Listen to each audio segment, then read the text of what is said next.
Hello everybody, it's me Bradley Prater, and today we're going to be doing a review of Back 4 Blood. Back 4 Blood is a zombie apocalypse first-person shooter that was released on October 12th, 2021. It was developed by Turtle Rock Studios and published by Warner Bros. Interactive Entertainment. This game is very similar to Left 4 Dead and takes a strong approach to reviving and making a better version of the series. Many aspects are extremely similar to the Left 4 Dead games, but it's also totally different from the series itself. Now let's talk about the gameplay aspects of the game.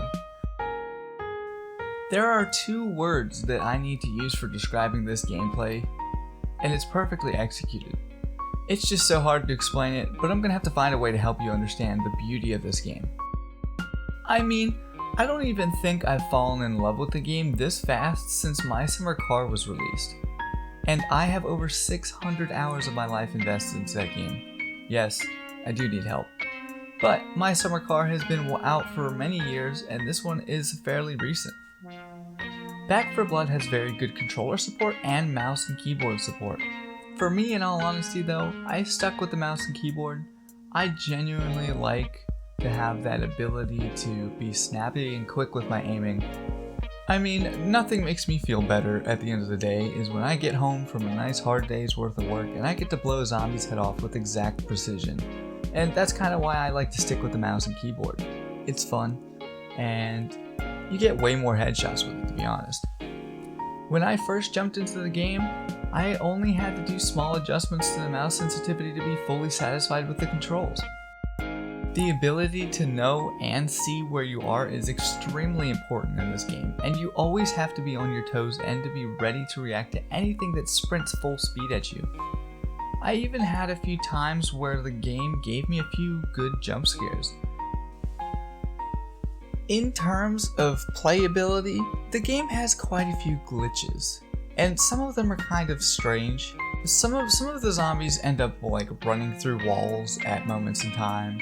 I don't think I have any footage of it, but if I do, I'll be showing it here. The AI, they're really good. Okay, so they're really good at shooting zombies, but as soon as your character gets down, the AI has absolutely no idea what to do with you. They don't know how to pick you up, they don't know what to do. There's so many zombies around that they get confused and then they run away from you while you're bleeding out on the ground asking for help. In all honesty, I think the game was really meant to just be a co-op experience, but single player was like an afterthought. And speaking of the single player mode, it's good, but you have your own set list of perks. You pretty much have everything unlocked from the get-go when you start the single player campaign. You don't get to gather any resources for your character, nothing like that. You don't get to level up. It's very straightforward. You get to play through the story mode and that's it. Playing this game with friends is beyond fun. It's absolutely ecstatic, and you'll be able to get rid of those AI issues if you can actually play with real friends. There is a matchmaking mode.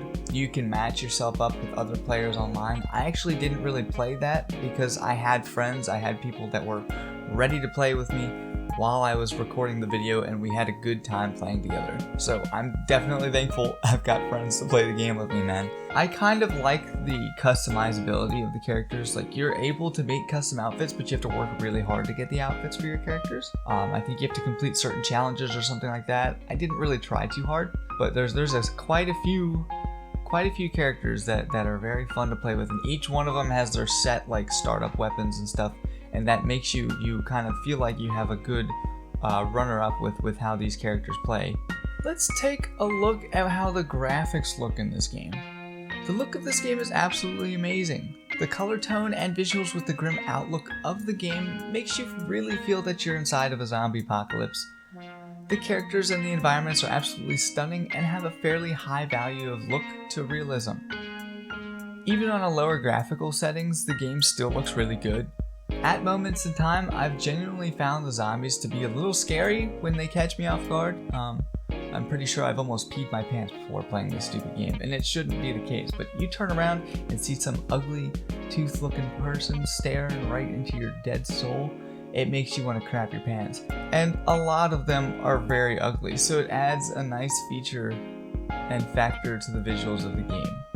Now, don't get me wrong, the visuals and aspects aren't exactly the same as Outlast, or any other kind of like super terrifying horror genre. This is definitely more of an action first-person shooter that you can have fun with your buddies. But there are moments of times where you turn around and it just, everything that's in front of you after you turn around really catches you off guard and kind of makes you jump out of your seat. So I genuinely think that's pretty awesome. So we're gonna go through a pros and cons list and weigh the good from the bad with this game. First off, the graphics are incredible. The voice acting is really, really good. Every weapon serves a very good purpose. Enemies provide a good challenge and they still make the game fun. Aiming down the sights actually exists and it looks really good. Now, here's some of the cons. AI team members react poorly to you dying. AI team has very limited pathing at specific intervals of the campaign. Playing single player mode reaps legitimately no rewards. The game is specifically designed for co-op. Despite the game having some major flaws with the AI, I absolutely love it.